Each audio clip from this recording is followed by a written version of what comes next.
Who's going to play the nickel in Green Bay? The answer is, with Rasul Douglas, Jaire Alexander, and Eric Stokes, who cares? Any of them can do it. Plus, why the Packers' stock sale suddenly doesn't look so silly, and is something brewing at receiver with the Green Bay Packers.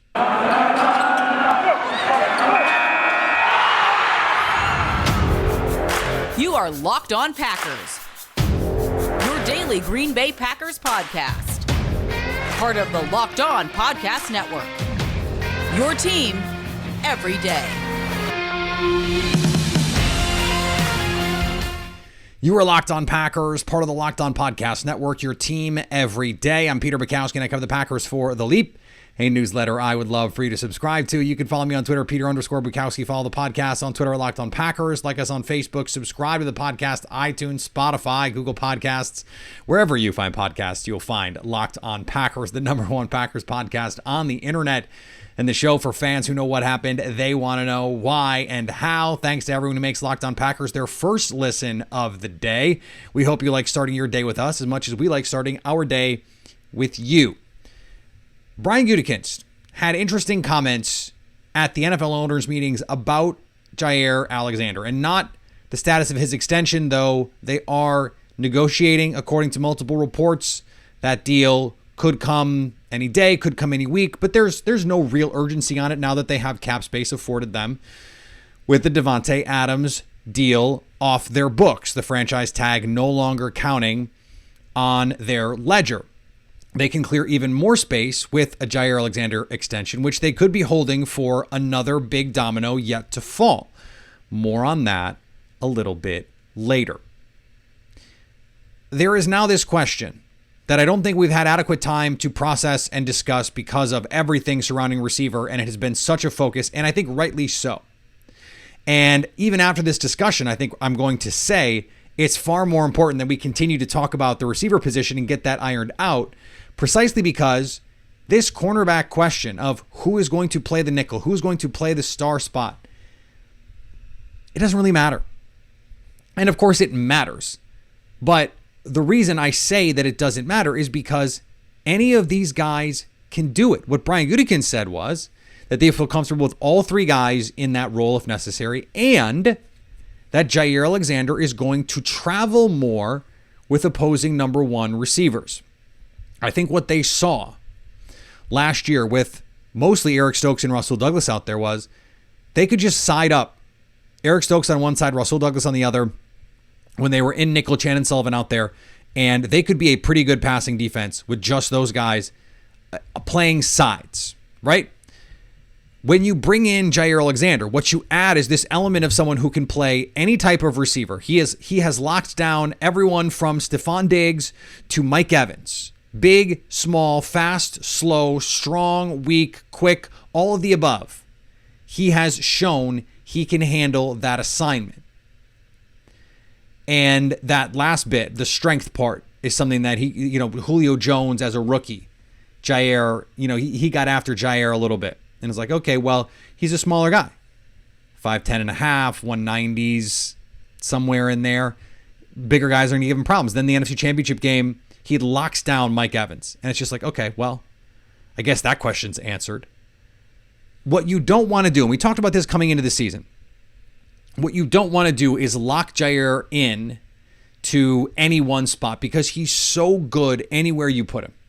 If you put him on the outside, he can handle any matchup that he gets outside. If you put him in the slot, he can handle any matchup you give him in the slot.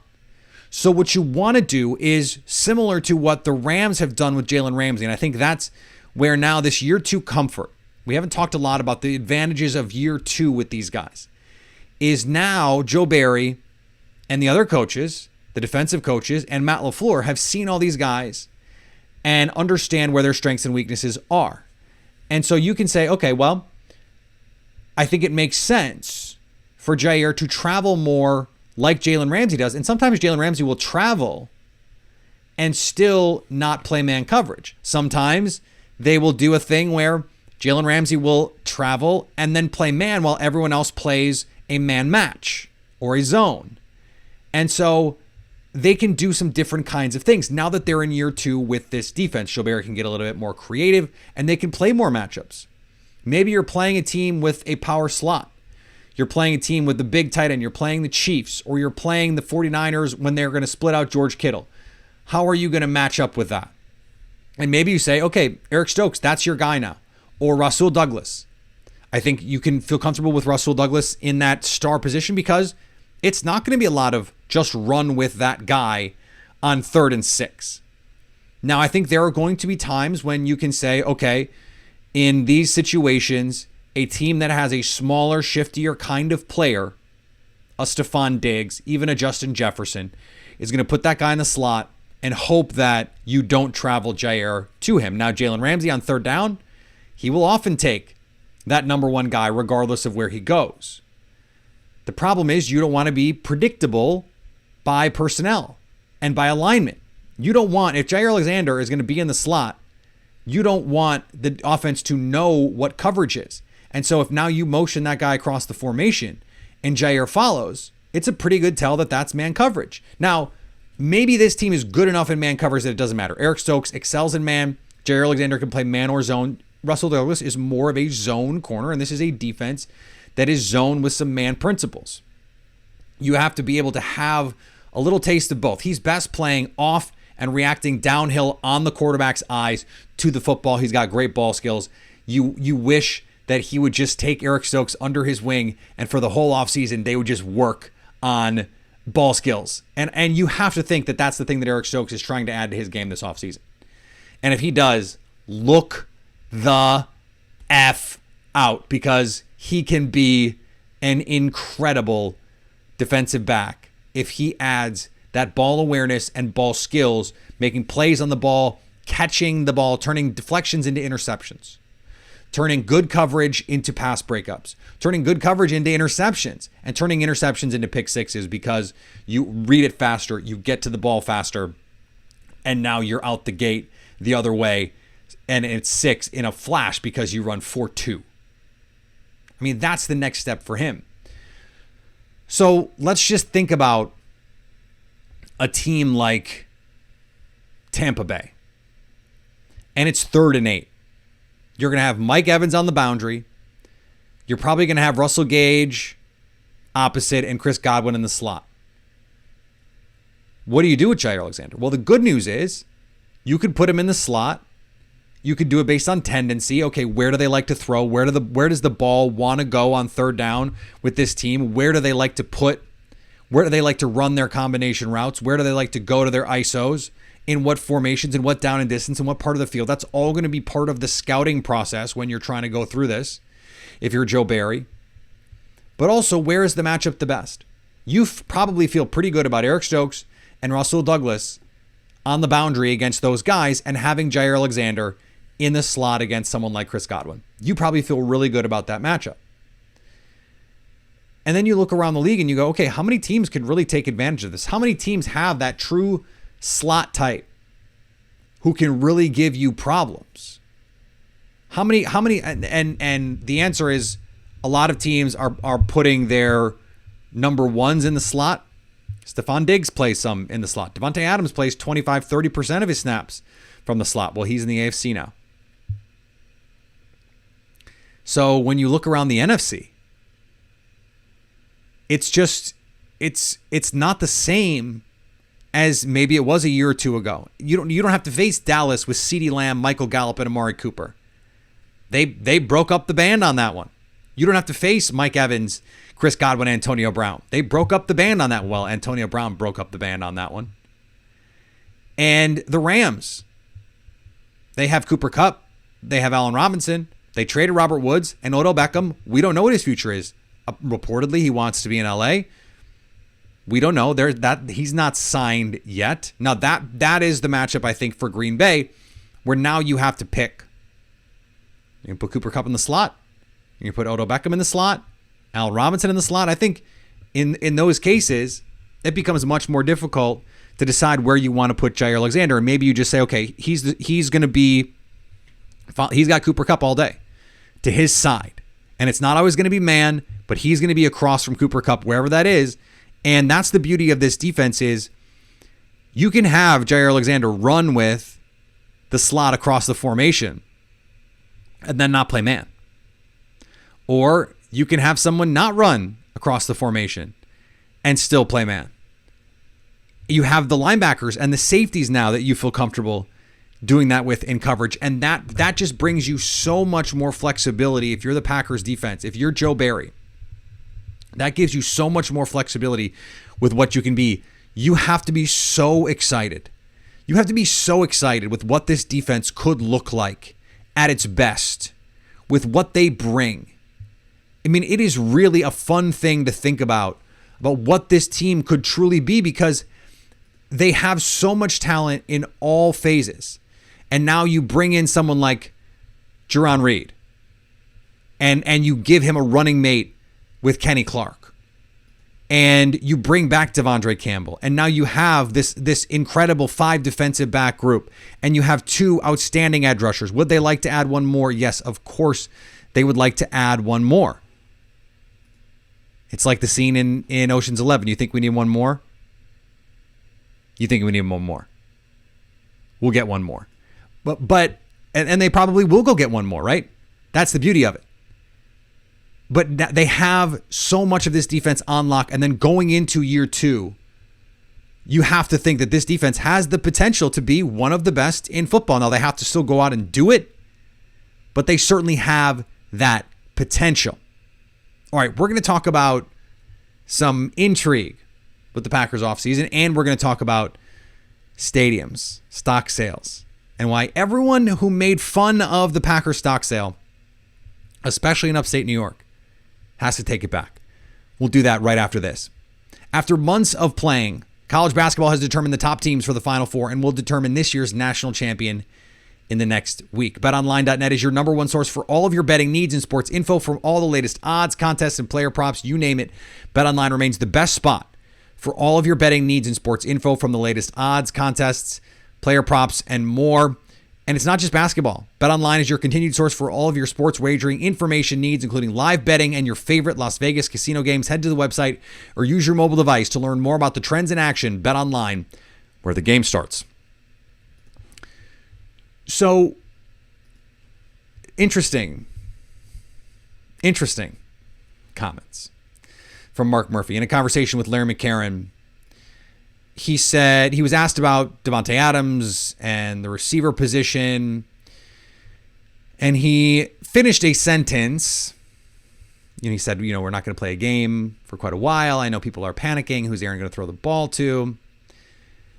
But then he finished the sentence with this. With the draft capital we have now, I'll just say the draft is going to be very interesting. This comes on the heels of Matt LaFleur talking about how unexpected things can happen. And both of them, maybe I'm over body language doctoring this, but both of them said it with a sort of knowing smile. There was a mischievous tint of glee in their eyes, in both of them, as they're saying this. That is interesting, right? And this dovetails with some of the reporting that's been out there about players available in trades. It dovetails with what I have been hearing about the Packers' plans at receiver and their desire to take a big swing, as it were. I don't think it is an accident that Mark Murphy is thinking about this in terms of draft capital. Because draft capital says what? Draft capital says trade. It says trade. Now, does that mean they could trade up? Sure does. Does that mean they could trade out? Give up a pick to get a player? Yep, it sure does. They don't seem at all fazed. Murphy talked about Brian Gutekunst and his staff having a plan. I understand the plan could be Treylon Burks and Chris Olave, which would be a great plan. It's interesting. I was thinking about this today. I went from thinking that early in the process, like, hey, Treylon Burks is the perfect Packer. He brings a skill set that they don't have. And then it was actually, Chris Olave is kind of the perfect Packer because he's the perfect number 2 and can complement Devontae Adams. And regardless of who the quarterback is, that part of the offseason when we didn't know who the quarterback was. And then I mentioned yesterday Christian Watson and his ability. I'm sort of all the way back to Treylon Burks because he's such a unique skill set player. And although he's not ready right away, you can find some speed later. And I do think they're going to take some sort of swing. Like, imagine if they were able to trade 28 for a DK Metcalf and then you got Treylon Burks.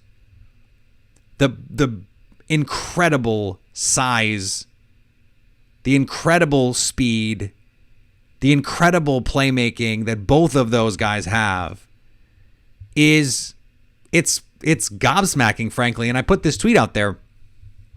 Of the players in the Green Bay NFL Draft Guide, which you can buy pre-order now. Go order. You can actually just order it. Go order it. I'll tweet out a link today, in fact. Of the guys in the top 100 at receiver, there are only 3 players with a speed score above 80. It's Treylon Burks, Christian Watson, and Alec Pierce. You want speed, Watson, Pierce, Burks. Burks. Treylon Burks, who's supposedly unathletic.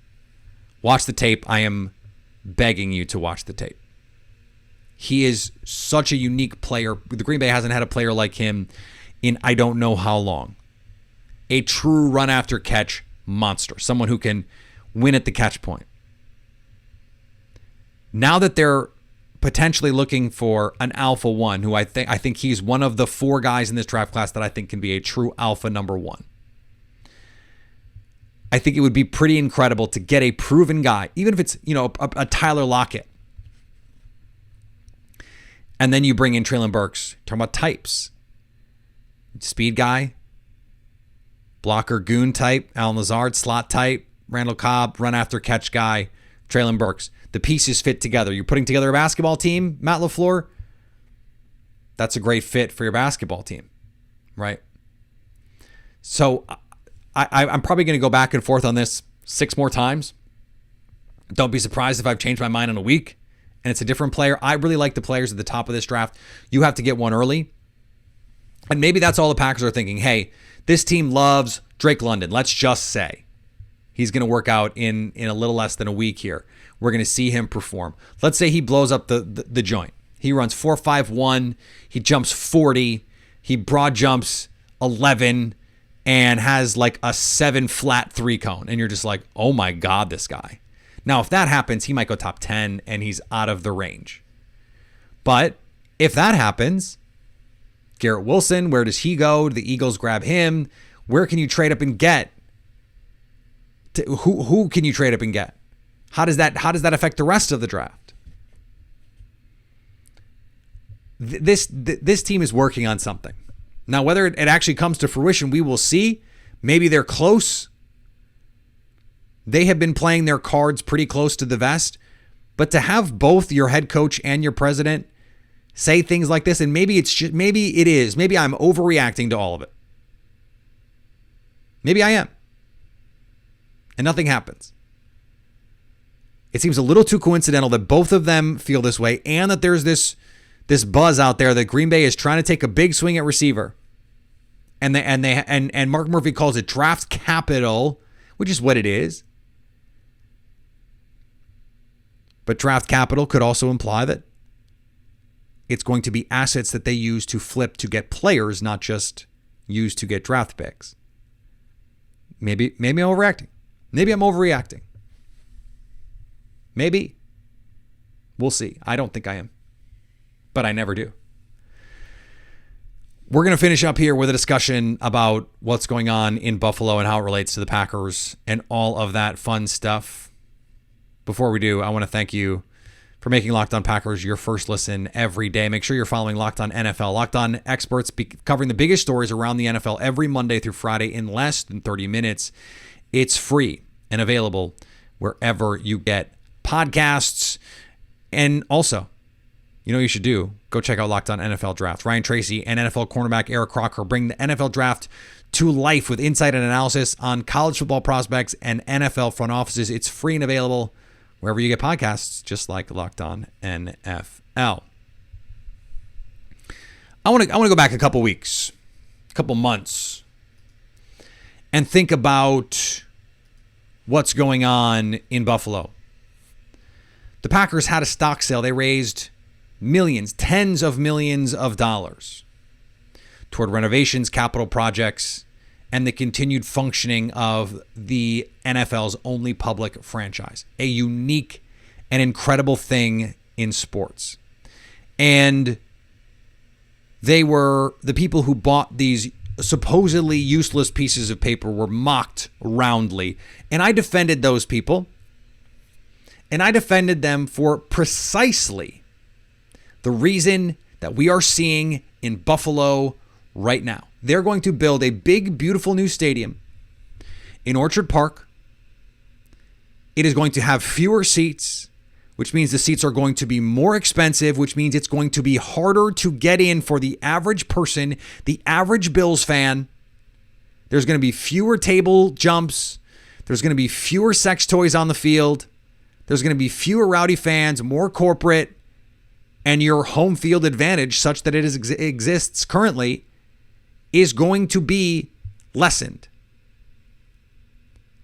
And all of this because a multi-billionaire does not want to pay for the stadium, despite the fact that he and the organization will make that money back over the course of the next, 10 years, 15 years? And instead will require public funding to do it. Why do we let this happen? And the answer is because what teams will do, yes, these owners are more than capable of paying for the entirety of this capital project. But what they will do is say, we'll leave. Build us a new stadium, fund it publicly, or we will leave. We don't want to do our own debt funding. We don't want to go to a bank and ask for a loan. We don't want to pay that interest. We want you to give us a loan, or we want you to give us better free money. Free money. And states and municipalities around the country have been happy to oblige. Guess where that is not happening? Green Bay.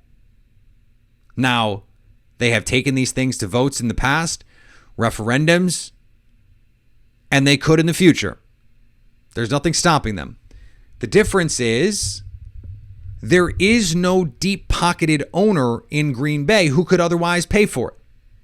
Green Bay doesn't have $5, $6, $7 billion sitting around burning a hole in their pocket, or $5, $6, $7 billion in assets that part of which could be liquidated in order to pay for capital improvements, renovations, or an entirely new project.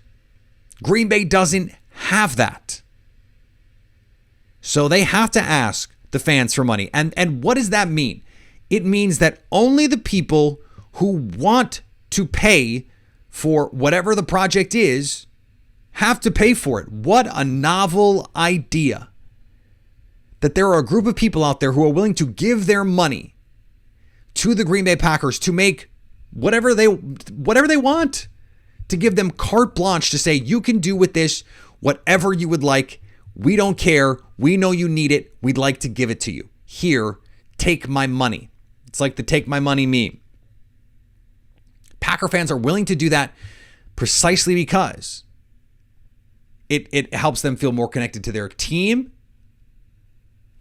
and because they don't have an owner who can do it themselves. What it prevents is from the Packers having to go to taxpayers, not all of whom would A, benefit from a new stadium, who B, care about a new stadium, or C, can afford to give their money for a new stadium. Look at gas prices. Now, I understand it's an extra half cent. I mean, what was it in Milwaukee when they built Miller Park? A half cent percent, whatever that was on sales tax. But the Fiserv Forum, they did it with public debt funding and plenty of money from ownership. The state gave them a loan. Different situation. Herb Kohl also pledged money when he sold the team, said, I will help pay for a new stadium because I understand that that's the deal. In order to keep everyone in Green Bay or in Milwaukee, that's what you need. They did it. They built Fiserv. It's incredible. They won a title. Giannis wants to stay. It's all good. I don't think it's a coincidence that the Bills made this happen in the midst of an epic run. Josh Allen is on a monster contract and is so famous and so good that he just got the NFL to change the overtime rule. It's now the Josh Allen rule. They had an owner that could have paid this bill. And rather than do it, the public is going to have to pay at least part of the tab for this stadium. That will never happen. Well, I don't want to say never. But that doesn't happen in Green Bay precisely because people like you buy the stock. The people who want to give the money to fund these projects can give their money. And it's really ultimately no different than going to the concession stand and buying hot dogs and brats and beer. And let me tell you, if I could just go to Lambeau and grab a brat and a beer and hang out in a seat and watch absolutely nothing on the field, 100% I would do that. 100% I would do that. And I would be contributing to Lambeau Field and I would be contributing to the Green Bay Packers. I honestly don't even care about that. I just think it'd be really cool to eat a brat and drink a beer and sit in the seats at Lambeau with nothing going on. How many of you would do the same? How many of you would go to the stadium just to support the team, understanding that they need money for a thing, would give it to them? I know a lot of you because the Packers just raised tens of millions with a stock sale for a piece of paper. You didn't even get a brat. You didn't even get a beer. You didn't even get to sit at Lambeau. But you believe that that money is going to help. It's going to go to the right places, and you knew it would support the Green Bay Packers, and it meant you get to put owner in your Twitter bio. All right, we're going to be back tomorrow, end of the week, and I'm sure there will be more to talk about for us then. Follow me on Twitter, Peter_Bukowski. Follow the podcast on Twitter at Locked On Packers.